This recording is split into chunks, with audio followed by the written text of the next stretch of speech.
The first time the fire came, I was asleep. It was a Sunday in late August, and the air had that strange static you can't quite place until something bad happens. I remember dreaming about the ocean the way I used to as a boy when my father would take me fishing off the coast of California. But instead of waves, I woke to sirens, shrill, distant, then closer. My dog Scout was already at the window, whining tail stiff. Something was wrong. I stumbled out of bed, heart pounding, and when I stepped onto my porch, I saw the sky wasn't blue anymore. It was brown, stained with smoke, and the ridge across the valley glowed orange like a slow burning fuse. A wildfire. Coming fast. I live in a cul-de-sac on the edge of a suburban neighborhood called Willow Bend. A collection of pastel homes, two-car garages, and neatly trimmed lawns. Behind my property is a service trail that winds down the hill, cuts through a swath of undeveloped land, and connects to State Route 37. It's not marked on any modern HOA map, but everyone in the neighborhood knows it's there.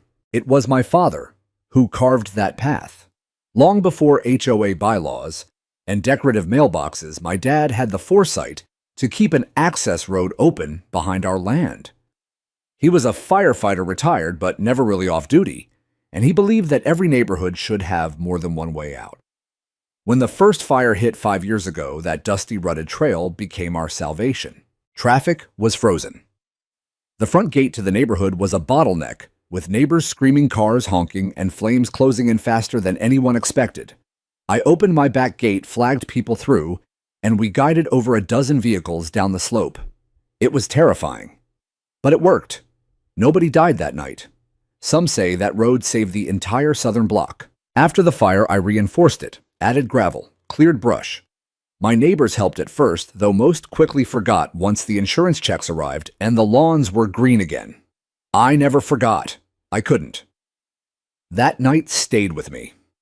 Every time I looked at the trail, I didn't see dirt, I saw escape. I saw second chances.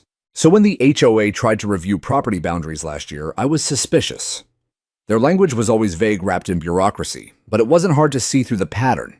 They wanted control over the land, the paths, the view lines. And that trail, it was inconvenient, messy. It reminded people that beauty here came with risk.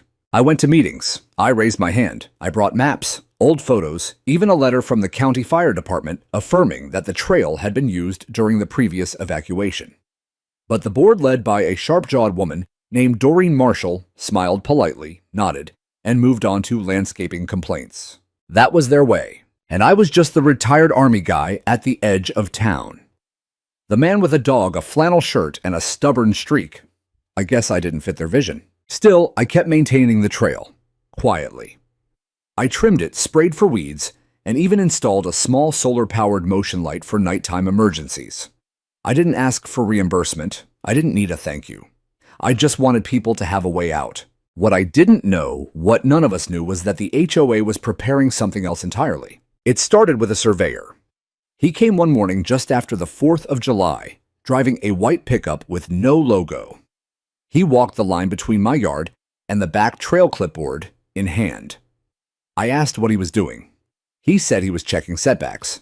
Then he left. A week later, there were stakes in the ground, then orange spray paint, then silence. And then one morning, I heard the clanging of metal. Scout barked furiously as I rushed out the door.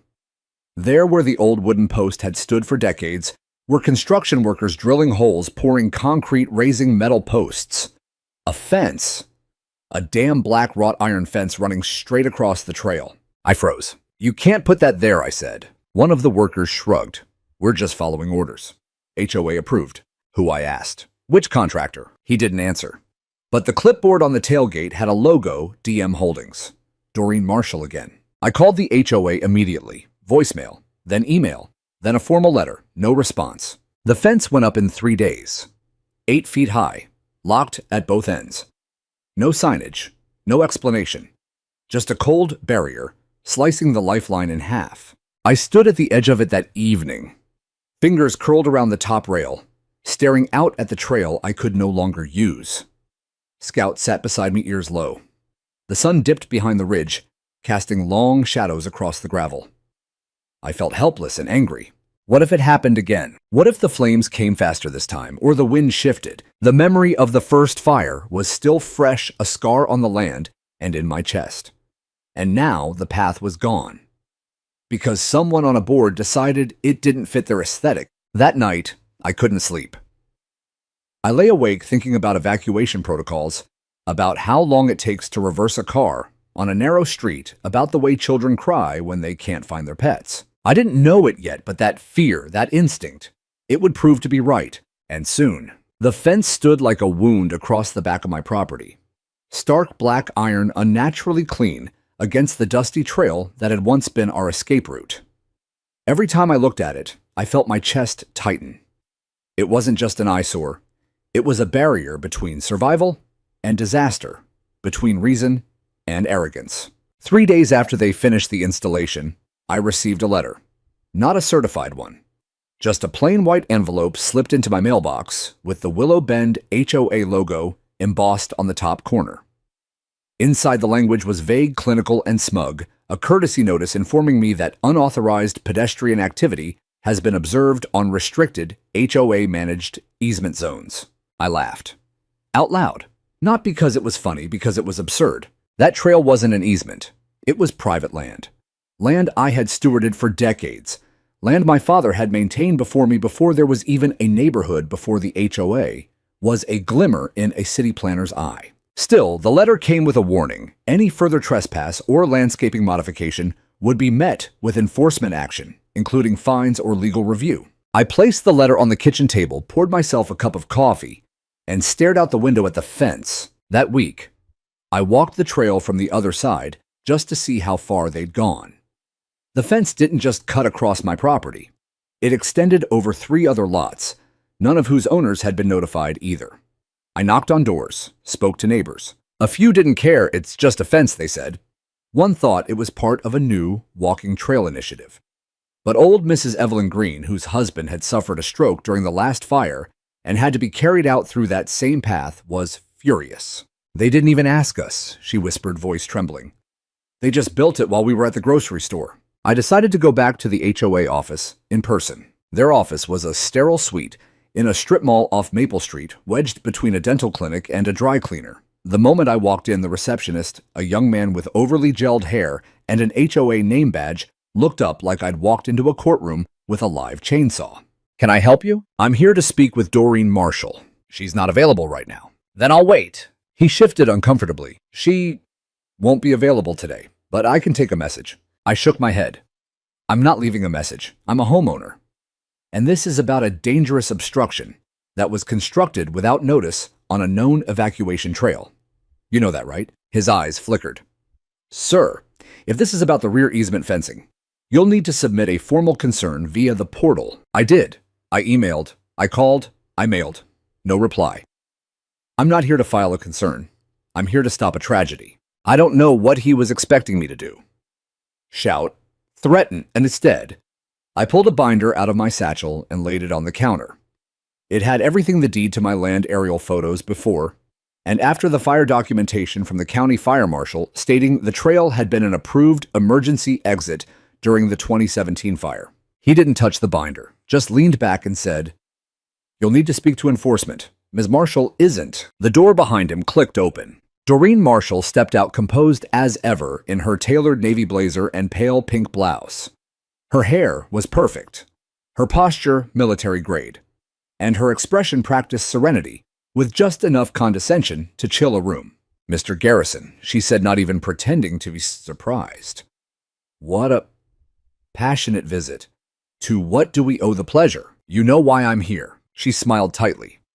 "Then perhaps you also know that the HOA board voted unanimously to proceed with the fencing initiative.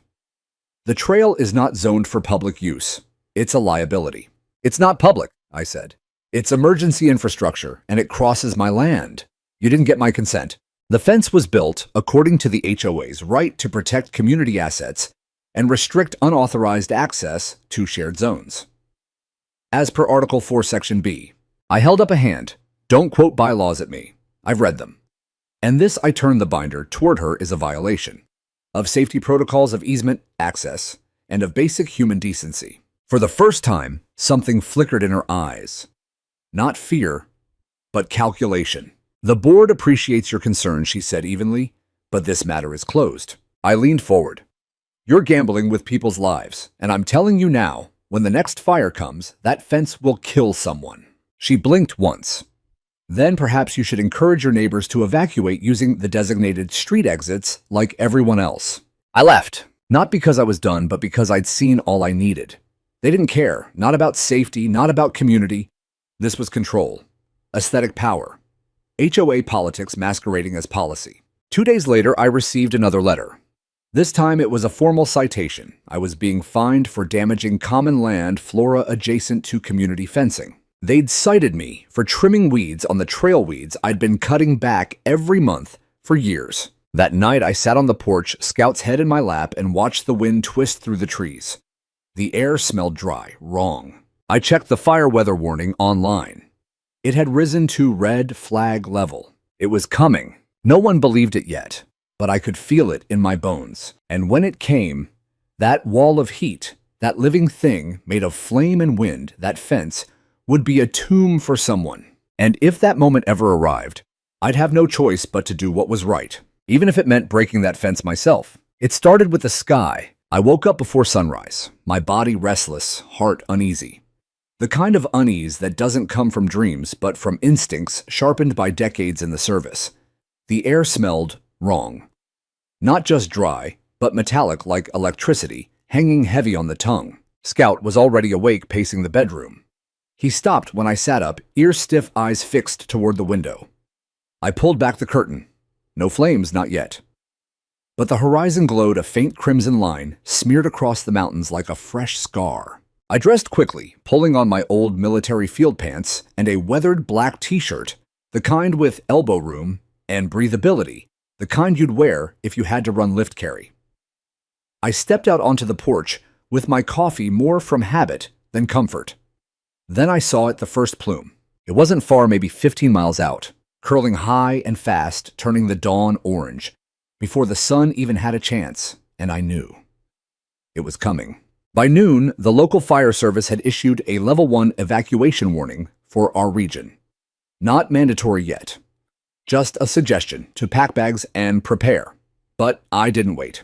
I grabbed my go kit, packed with documents, Scout's food meds, flashlight tools. I called the neighbors who still spoke to me, Tom and Sarah Myers, old Mrs. Evelyn Green, the young couple with the twins on Hawthorne Street. I warned them it was time to get ready. Most were already halfway there. By 2:00 p.m., the wind shifted, and then came the text alert, level 3 evacuation, leave now. The fire had jumped the canyon. I could see smoke rolling in from the north. Helicopters thumped overhead, their engines growling against the wind like angry gods. Sirens wailed in the distance. My phone buzzed non-stop alerts, calls, news, even an automated HOA message, reminding residents to use the designated evacuation routes at gate entrances. I laughed bitterly. That would be fine if those routes weren't already choked with outbound traffic. Willow Bend had only 2 paved exits, and both had merged into 1 lane due to road maintenance. The HOA had delayed for months. I'd driven past the backed-up line earlier. It wasn't moving. Then came the banging. 3 quick knocks, then more pounding harder. I opened the front door to find Emma Reyes and her son, Jonah Reyes, both red-faced and breathless. "Mr. Garrison," she gasped. "They're stuck. The gate's locked. There's no way out." Her words hit like a gut punch. I stepped outside, and what I saw confirmed everything I feared. A cluster of cars had pulled up near the back fence, the one that now stretched cold and uncaring across the trail. Parents were screaming. Children were crying. Someone was rattling the padlocked gate like a caged animal. They knew. They remembered the fire from 5 years ago. And in their desperation, they came to the road that had saved them once before. Except now it was sealed shut. I didn't speak. I didn't explain. I ran. Scout was already ahead of me, bounding through the brush toward the far end of the fence. The padlock on the gate clanged as I arrived. Behind it, neighbors clustered, eyes-wide faces, streaked with sweat and soot. The fire was visible now, an orange monster crawling down the ridge, hungry and fast. I looked at the gate, then at the fence posts. Then I made a choice. I ran back to the garage, yanked open the red steel cabinet where I kept my emergency tools, and pulled out the bolt cutters. Not the small kind, the heavy-duty 2-foot-long kind that could snap rebar if needed. I sprinted back to the gate, ignoring the ache in my knees, the burn in my lungs. Time wasn't a luxury. I wrapped the cutters around the shank of the lock. "Wait, what are you doing?" someone behind me shouted. I didn't answer. With one hard squeeze, the padlock snapped. The gate creaked as I swung it open. 30 people rushed forward. "Single file," I shouted, voice cutting through the chaos. "Take it slow, follow Scout. He knows the trail." They listened. They moved. Parents lifted kids. Teenagers carried pets. A woman I didn't recognize gripped my hand and whispered, "Thank you." I turned to help a man in a wheelchair when I heard a deep thundering crack. The sound of trees breaking under the heat. I looked up and saw the first flames breach the tree line, not 200 yards away. We were out of time. "Go," I yelled. "Go now." I helped the man down the trail, steadying his wheels as he bumped along the gravel. Behind us, the smoke swallowed the sky. Ash fell like snow. Somewhere nearby, a propane tank exploded, a thunderous boom that rattled the ground. It took us 18 minutes to reach the access road below, and then we kept running. Somewhere in that chaos, the coughing, the crying, the blaring horns, it hit me if I hadn't cut that lock, if I'd waited for someone to give permission or call a meeting, they would have died. And that's what I was still thinking when the fire trucks roared past us in the opposite direction, and I turned to see the entire back ridge of Willow Bend go up in a curtain of flame. I'd saved them. I knew I had, but I didn't know what it was going to cost me. Not yet. The next morning, the world looked like a war zone. The sun hadn't so much risen, as it had simply glowed dimly through a haze of ash and smoke. The neighborhood, or what was left of it, wore a coat of gray. Cars were scorched skeletons. Lawns had melted into patches of soot. And the sky. It was silent. Too quiet. I stood at the edge of the trail again, knees caked in dust hands, still raw from where the bolt cutters had dug into my palms. Scout sat beside me, panting but alert. His coat was streaked with soot, but his eyes were sharp, like mine. We had made it through. I had gone back up the trail once the last car cleared the bend, checked each property, knocked on doors, carried 2 elderly neighbors who hadn't been able to evacuate.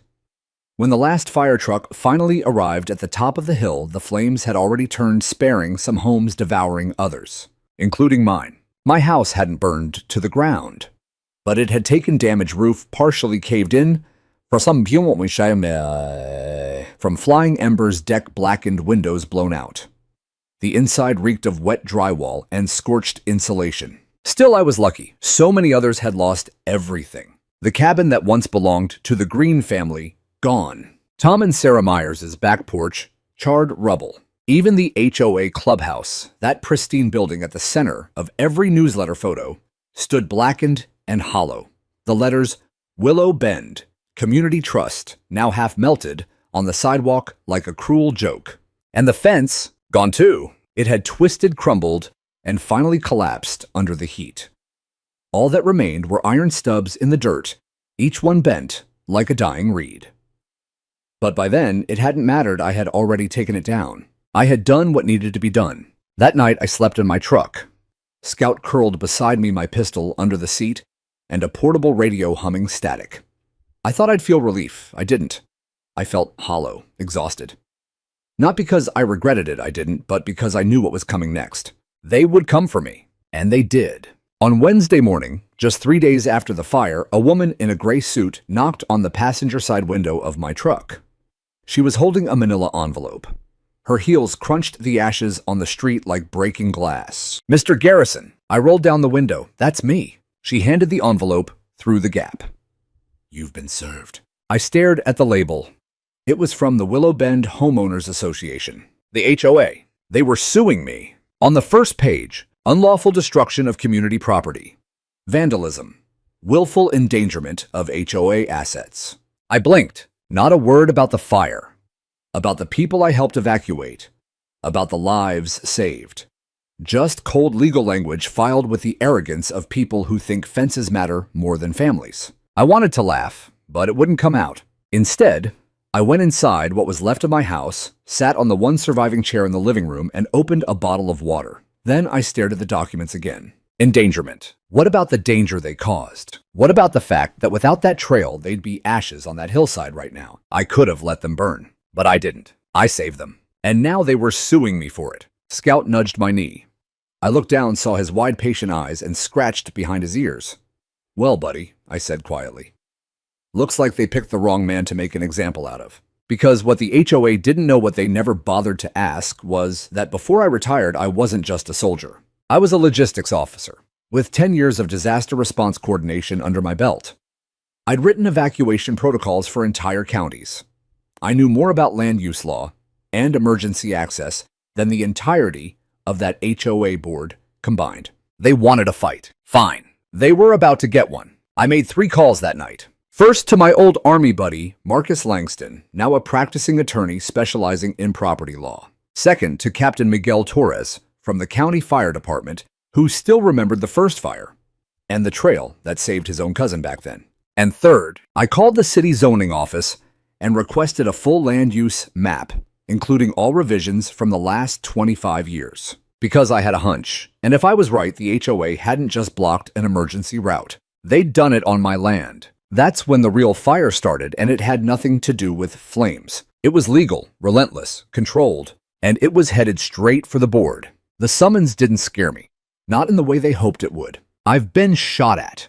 I've walked into minefields and walked out of courtrooms with my rank on the line. A few pieces of paper stapled together by a desperate HOA board, that wasn't fear. That was fuel. Still, I knew this would be a long road. Marcus Langston called me the next morning. He was already reviewing the documents by the time I picked up. "Dan," he said, "I've seen some ridiculous HOA suits in my life, but this one's Olympic-level petty. They want me to pay for the fence," I said, staring out at what little remained of it. "They want you to pay for the fence," Marcus confirmed, "and compensate them for the emotional distress caused to board members by your unauthorized demolition of it. Never mind the fact that you probably saved half their lives." I stayed quiet. "They also added a clause accusing you of trespassing on shared HOA land," Marcus went on. "That trail, they're claiming it's within the HOA's management boundary. But I pulled the property lines, Dan. You were right. Your land extends 12 feet beyond the fence line they installed. You own that section outright." I didn't smile. Not yet. Not until we saw what a court would say. "You think we've got a case?" I asked. "Oh, we have a case," he said, and I could hear the grin in his voice. "What we need is the spotlight." And that's when the second call came. It wasn't from a lawyer or a neighbor. It was from a woman named Rachel Klein, a local reporter for Channel 7 News. She'd caught wind of the story through a post on a community Facebook group. One of the residents, Emma Reyes, I later found out had written a detailed account of the evacuation titled "The Man Who Cut the Fence and Saved Us." By the time Rachel called me, the post had over 40,000 shares. "I want to tell your story," she said. I hesitated. I've never liked cameras. I'm not the kind of guy who chases attention. But this wasn't about attention. It was about truth. About exposing how far a HOA would go to protect their ego, even after people's lives were at stake. So I agreed. Rachel showed up 2 days later, along with a small crew. She was young, sharp, and respectful, the kind of journalist who still listened more than she talked. We walked the trail together. I showed her where the gate had stood, where the padlock fell, where the fence melted into coils of useless metal. She recorded everything. "Why did you do it?" she asked me on camera. "Why risk a lawsuit?" I looked past her toward the distant hills still blackened from fire. The trees were skeletal, now shadows of what they'd been. "Because fences don't matter when the flames come," I said. "People do." That night, the story aired at 6 p.m. It ran again at 11 p.m. By morning, my inbox had exploded. Messages from veterans, from parents, from strangers across the country. Some were angry people who hated HOAs with a passion and saw this as proof of their corruption. Some were grateful people who'd lost everything in fires and wished someone had done what I did. But most of them said the same thing. "You did the right thing." The HOA board, however, doubled down. They issued a statement the next day, accusing me of reckless behavior, vigilantism, and deliberate defamation of the Willow Bend community standards. They claimed the fence had been undergoing safety evaluation and that I had interfered with a long-term safety strategy. They even threatened to sue Rachel and Channel 7 for misrepresentation. That was their mistake, because the more they tried to suppress the story, the louder it got. Within a week, the story had gone national. CNN picked it up. Then MSNBC. Then a late-night host made a joke about the HOA that sued a firefighter for saving their lives, and the audience roared with laughter. But this wasn't funny, not to me, because I was still standing in the wreckage of my home fighting off anxiety every time Scout barked at a sudden sound. The fire was over, but the war had just begun. Marcus filed our countersuit that same week. We sued the HOA for destruction of private property for installing a fence on my land, obstruction of an emergency access route, negligence leading to emotional and physical harm, retaliatory litigation, and we didn't stop there. Captain Miguel Torres, the fire department chief, signed an affidavit confirming the trail had been recognized as a valid evacuation route by the county as recently as 2018. Mrs. Evelyn Green, Emma Reyes, and 5 other neighbors submitted sworn statements that I had personally saved them or their family members by opening that fence. And then came the email. It was anonymous, sent to Marcus through a legal contact. Inside was a forwarded thread between HOA board members, one that hadn't been meant for outside eyes. The thread included Doreen Marshall herself mocking my efforts, referring to the fire as a convenient PR storm for that old army hick, and most damningly admitting that the fence had been erected without a permit because no one checks the backside anyway. It was the nail in the coffin. When Marcus read it out loud to me, I didn't cheer. I didn't slam the table or pump my fist. I just exhaled, long and slow. Because finally the truth wasn't just on my side. It was visible. The court date was set for 6 weeks out. The HOA tried to settle quietly, of course, under NDA. They offered to drop the suit if I ceased public commentary and removed all media content referencing the incident. I told them no. They could take their silence and shove it through the broken gate. It's strange how fast the world can take sides when the fire's already cooled. By the time the media picked up the story and the hashtags started trending, my fence hero, HOA humanity, and my personal favorite, let him cut the damn fence. I had become an unwilling symbol, a veteran, a neighbor, a man who defied bureaucracy to save his community. I was no longer just Dan Garrison. I was that guy who cut the fence and saved the HOA that sued him. But to me, I was still just a man patching a tarp over his half-burned roof while trying to keep ash out of Scout's food bowl. Marcus warned me that going public would stir the pot. They'll dig, he said. Try to smear you. Make you look reckless. Let them, I said. I've got nothing to hide. He paused. You're not doing this for revenge, right? I looked at the bent remains of the mailbox out front at the sidewalk still black with soot. I thought about Jonah Reyes, who now waved at me from his borrowed bicycle each afternoon. No, I said, I'm doing it for the next fire, and the next guy who hesitates. The offers started coming in interviews, speaking engagements, even a podcast wanting to do a 4-part series titled Gated Fury, the Fence That Divided a Town. I declined most of them, but I agreed to one a live town hall on public access television, organized by a group of local residents who'd had their own HOA horror stories. It was low budget, folding chairs, bottled water. But it was real and packed. Doreen Marshall didn't show. Of course she didn't. But several of her former supporters did. And to their credit, some looked ashamed. I didn't know the trail was legal, one man admitted into the mic. I just assumed the HOA knew what they were doing. They didn't, I said.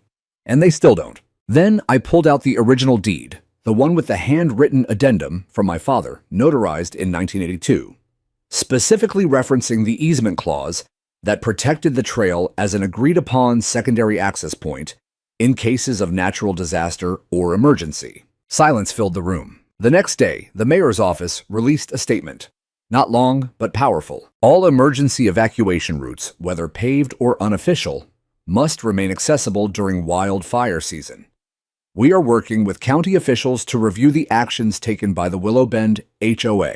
Then came the petition. Started by a mother of 3, who had escaped through my trail, it demanded a citywide audit of HOA emergency preparedness plans and a ban on constructing barriers on known evacuation paths without explicit approval from the fire department and the city. Within 48 hours, it had over 200,000 signatures. And that's when the media really showed up. ABC, NBC, Fox trucks with satellite dishes parked outside my scorched lawn. Reporters with practiced smiles asking me to walk them through what you were feeling the moment you cut the fence. What I was feeling a responsibility no one else had the guts to own. I gave the same answer to every camera. I didn't cut the fence to be a hero. I cut it because no one else would. And because in a fire hesitation is death. Somehow, that line ended up on a t-shirt. Scout and I were even featured on a morning show, though he fell asleep in the green room and snored through half the segment. Meanwhile, the HOA was unraveling. One by one, residents came forward with their own grievances. Fines for sunflowers, threats over mailbox colors, secret board meetings, misused funds. Rachel Klein, the Channel 7 reporter who first broke the story, started digging. What she uncovered next cracked everything wide open. She found a series of contracts between the HOA board and a shell company, DM Holdings, the same name I'd seen on the clipboard of the workers who installed the fence. That company. It was owned by Doreen Marshall's brother-in-law.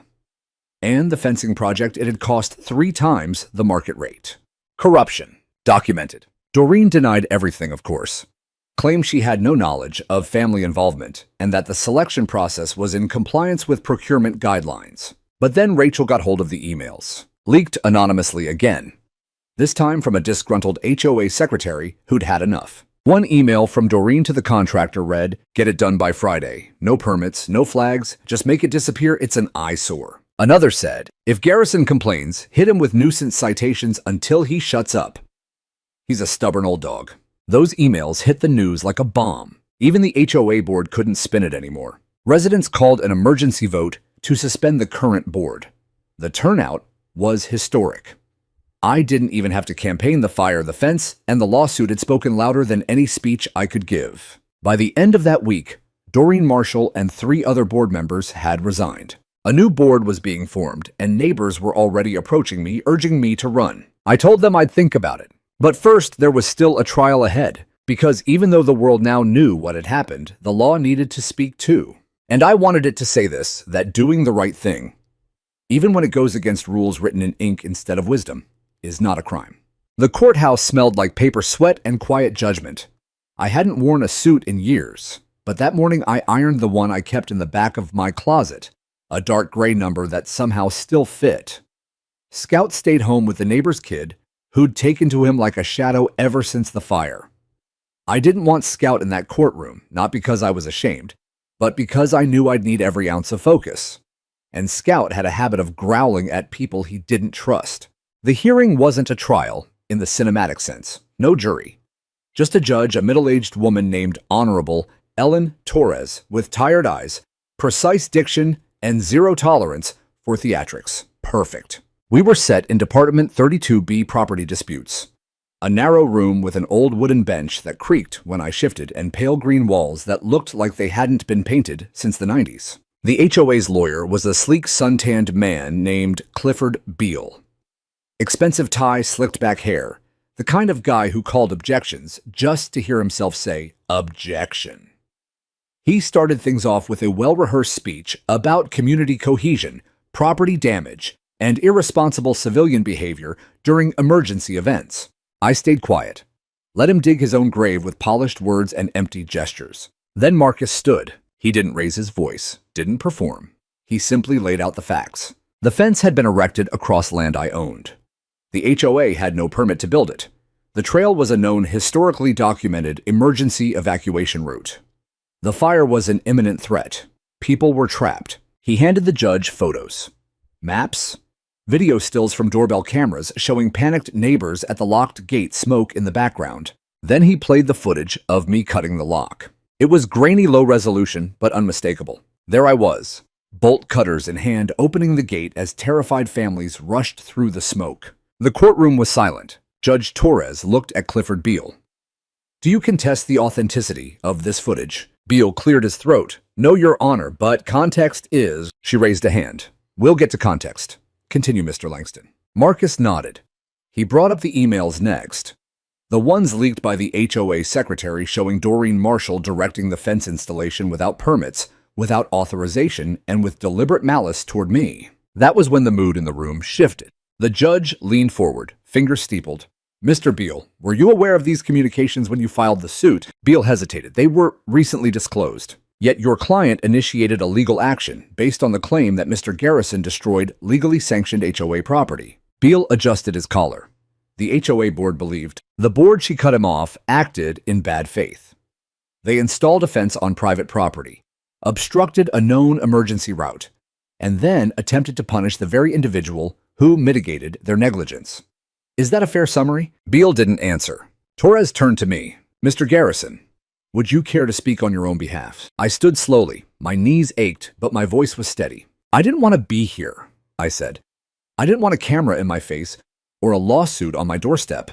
I wanted a quiet life, a safe neighborhood, a trail that worked when the front gates failed. I looked at the judge, not at the reporters in the back or the two remaining board members seated stiffly behind the plaintiff's table. That fire didn't ask for permission. It didn't wait for a vote. It didn't care about bylaws. And when people ran to that trail hoping it would still be open, I had a choice. I could have stood there arms crossed and said, sorry, HOA rules say no, but I didn't. Because I've seen what hesitation looks like. I've buried people who waited for orders that never came. I took a breath. So I cut a fence, and 32 people got out alive. The judge nodded once. Thank you, Mr. Garrison. Please sit. The hearing adjourned for lunch. I stepped outside into the courtyard and sat under a jacaranda tree.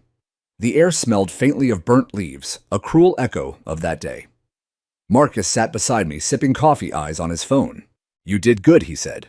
What do you think she'll rule? She's smart, she's also pissed. Not at you, at them. You can feel it. I didn't want to hope too early. But for the first time since the fire, I felt something crack inside me. Not fear. Not bitterness. Relief. When we reconvened that afternoon, Judge Torres wasted no time. She ruled in my favor. Not just a dismissal of the HOA's suit.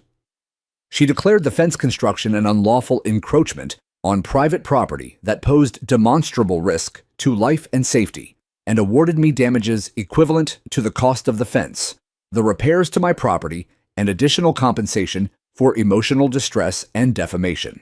But she didn't stop there. She issued an order that any and all barriers on recorded emergency routes within city limits must be cleared within 30 days, and referred the HOA's conduct to the city attorney for review of possible criminal negligence and zoning violations. You could hear a pin drop.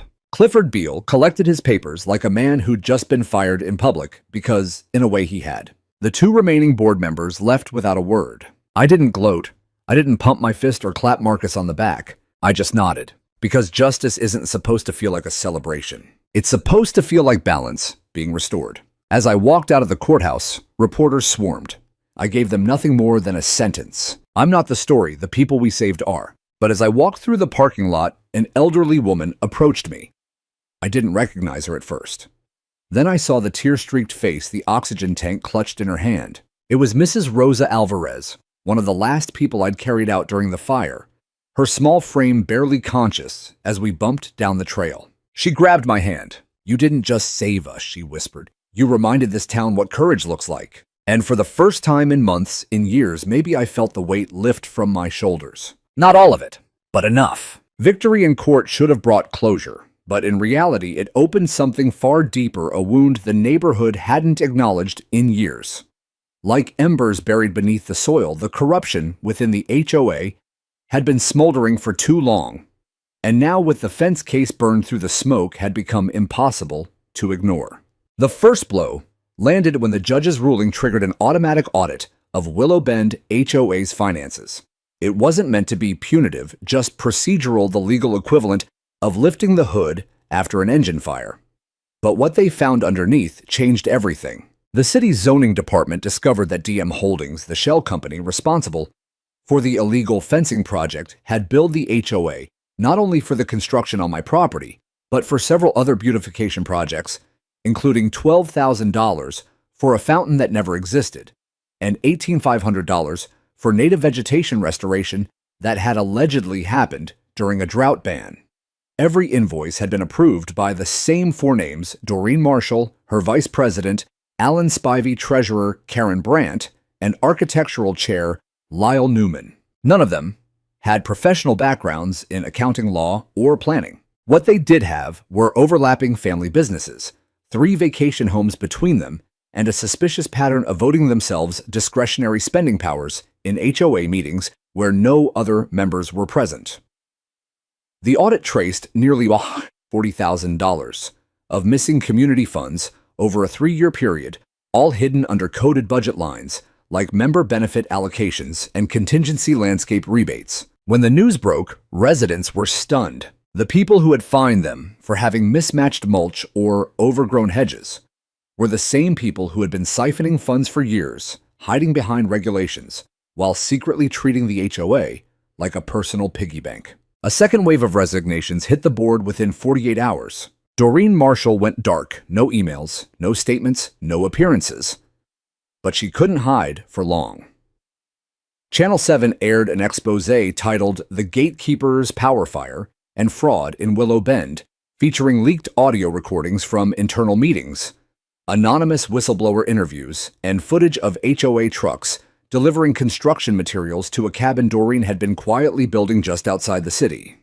The irony wasn't lost on anyone. She had constructed an off-grid escape with its own private access road while blocking the only emergency route for the rest of us. The State Attorney General's office launched a formal investigation.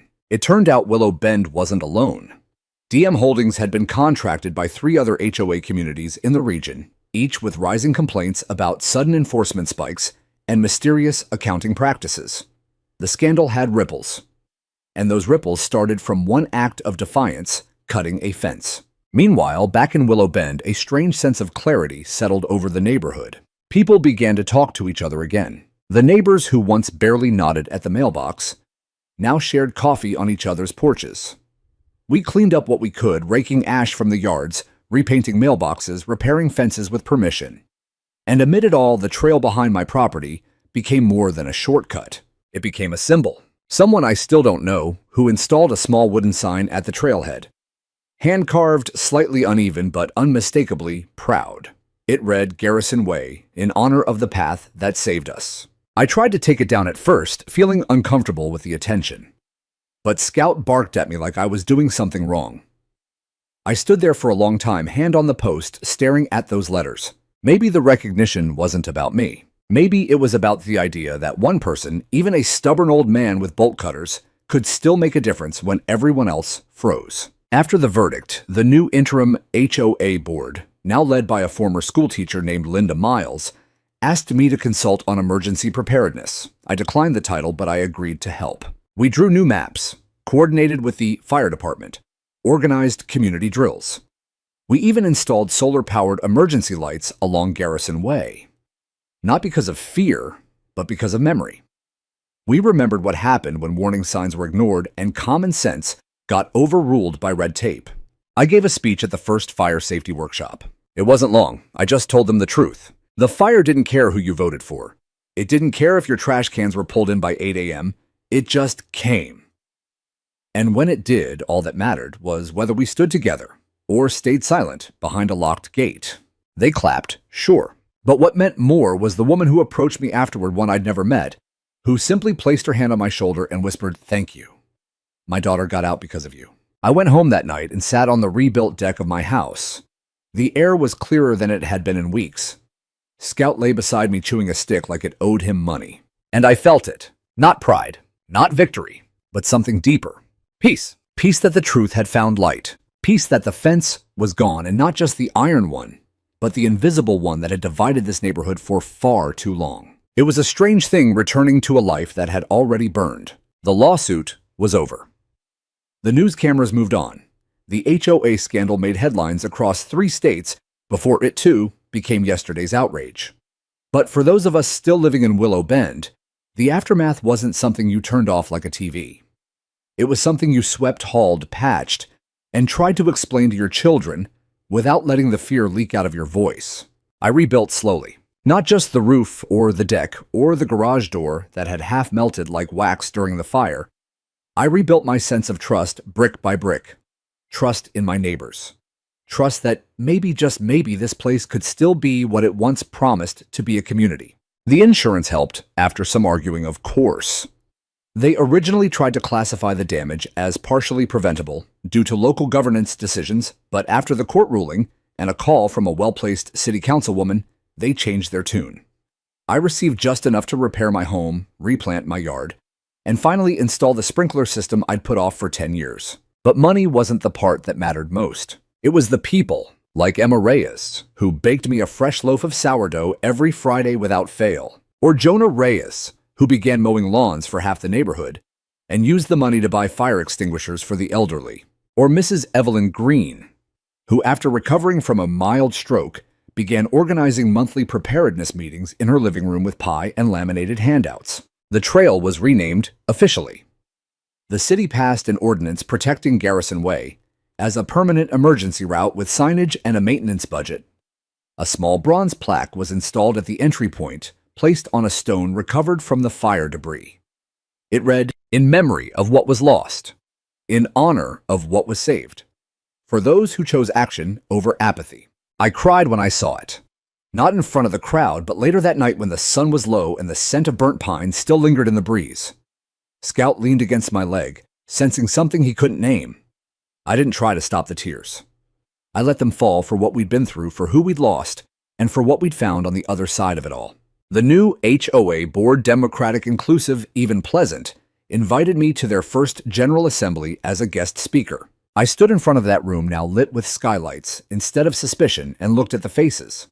Some were new. Some were once hostile. All were quiet. "I'm not here to tell you how to run a neighborhood," I said. "I'm just here to remind you why it matters. Rules are important, but if they lose sight of the people they're meant to protect, they become something else entirely. They become weapons." I paused, looked toward the back where a boy was tugging at his mother's sleeve, bored but listening. "This place is worth fighting for," I said. "But only if we fight for each other." The applause was quiet but real. After the meeting, Linda Miles pulled me aside. "Have you thought about running?" she asked, eyes hopeful. "We could use someone like you." I shook my head. "I think my fight's done." She smiled. "That's what heroes always say." I walked home that night in the dark, deliberately leaving the flashlight off.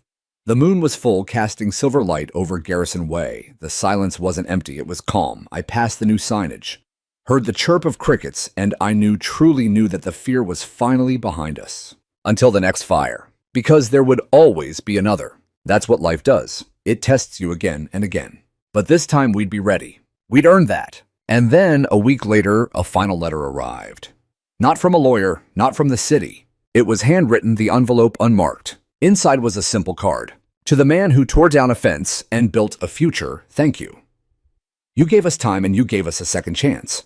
That's more than most ever get, a grateful stranger." I stared at the note for a long time. Then I tucked it into the same binder, where I kept the deed to the land, my father's letters, and the ruling from the court. Not because I needed proof, but because one day someone else will be standing where I stood in front of a barrier with the choice to act. And maybe they'll open that binder and remember that when the fire came, we didn't freeze. We moved. Together. Some mornings, I still wake up thinking I smell smoke. It's faint like a whisper at the back of the throat. Not always there, but always possible. I sit up in bed, listen to the wind outside, reach down to find Scout curled at the foot, breathing steady. Only then do I breathe steady too. The body remembers even when the mind wants to forget. But what has changed most isn't the smell of the air, it's the feel of the town. Willow Bend used to be the kind of place where neighbors waved out of obligation, not out of recognition. Garage doors closed faster than conversation started. And the HOA. It had been a silent wall between people, more effective at enforcing fear than fostering community. That wall, metaphorical and literal, is gone now. In its place is something slower, less perfect, but infinitely stronger. Rebuilding didn't happen overnight. For months, our streets were still scarred like burn marks on old skin. But with every fence rebuilt with permission, every porch light reinstalled, every smile offered without suspicion, we grew something that hadn't existed before: mutual care. I began volunteering informally, not as a board member, but as a neighbor with a truck and time. We organized brush clearing crews ahead of fire season, turned empty HOA flower beds into community gardens, helped install rain barrels and defensible space landscaping for the elderly. And on weekends, kids rode bikes down Garrison Way, the trail that was once nearly erased, now lined with solar lights and wildflowers that came back even stronger after the fire. Life, as it often does, grew right through the ashes. Linda Miles and the new board took everything seriously: transparency, communication, and above all, remembering. Not just the fire, but what it revealed. Every quarter they published meeting notes online. Every month they hosted an open forum, often outside under string lights near the refurbished clubhouse. That clubhouse, once a symbol of exclusion and privilege, was now ours. They reopened it with the picnic. No ribbon-cutting ceremony, no speeches, just neighbors bringing dishes, kids chasing bubbles, and someone, I think it was Jonah Reyes, plugging in a speaker that played soft folk music as the sun dipped low. I stood near the grill, flipping burgers and laughing with a man who'd once tried to get me fined for unauthorized flag display. Turns out he was just lonely, his wife had passed, and he hadn't known how to ask for connection. People are like that sometimes. Bristling on the outside, burning quietly inside. It made me realize something: fences aren't always built of metal. They're built of silence. And silence can be just as dangerous as fire. So we started talking, not just about bylaws and fire breaks, but about grief. About the people we lost. About what it meant to choose courage when comfort was easier. One night I was invited to speak at the local high school, not about the lawsuit, not even about the fire, but about what it means to lead when you're the last person anyone expects to. I stood there in the auditorium, staring out at a sea of teenagers in hoodies and headphones, and said this: I'm not brave because I broke a lock. I'm brave because I knew I'd be hated for it and did it anyway. That's what service really is. It's what parenting is, what friendship is. It's choosing someone else's safety over your reputation. And in the end, it saves more than just lives. It saves hope. A few of them even clapped. One kid came up after and asked if Scout had an Instagram account. I told him no, but I'd consider it. Weeks passed, then months. Scout got slower. I did too. But each morning, we still walked that trail. Garrison Way. Not because we had to, but because we could. One morning, as the fog was just lifting off the hills and the wild grass shimmered with dew, I stopped halfway down the trail and looked back. The town was quiet, repaired, alive, and I understood finally what we'd really built, not just a way out, but a way through. Through loss, through fire, through mistrust and fear. And at the end of that path, not just safety, but a second chance. Scout nudged my leg, tail swishing gently. Come on, old man, I whispered. Let's finish what we started. And together we walked on.